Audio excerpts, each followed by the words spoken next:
Hatta o'zimiz xalq bob jaydari mashinalar Jahongir aka. Onix, Gentra, Tracker, Malibu. Mana misol uchun mana bu Lacetti necha pul? 12,5 ming dollar. 12,5 ming dollar. Necha pul qoladi qolsa mana endi prosta qiziqqan odam uchun-da necha pul ishlasa bo'ladi bitta mashina. Ko'p qolmaydi aka bularda. Qancha qoladi? 500 dollardan 500 max. 300 dollar. 300 dollardan 500 dollargacha. Unaqa osmon pul ishlanmaydi. Yo'q, avtosalon. Plus bu yerda oylik, poylik, kommunalkalarni yorib olsangiz. Soliqlari bor o'zini. Yana ham joy o'zimizniki bo'lgani uchun. Malibular qalay Malibular? 23,700 dollar aka. Mana bu. Nechinchi yil? 23-yil. 23-yil. Kraskalari toza. Urilmagan a? Yo'q.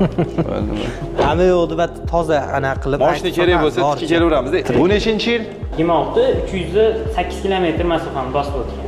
Yangi. Yangi salondan. Narxi qanaqa? Salonda 22,5 ming dollar, bizda 20,500 dollar. Gap yo'q. Mana inomarkalar ham bor ekan, Tucson.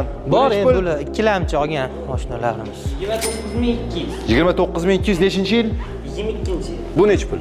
Narxi. Bu 24-25 ming. 24-25 ming dollar. K5 da ayting Abdulhodiy. 22,500 dollar. O'zi bat inomarka mashina sotmoqchi edik. Nima ketmadi inomarkalar? Endi bizda ko'proq qimmat mashina oladigan odam aka hamma Toshkentga borib, arzonini topib oladi. Boshida o'sha 1 million dollarlik inomarka mashinalar terib tashladik. Nima mashinalar? Yarim yil turdi.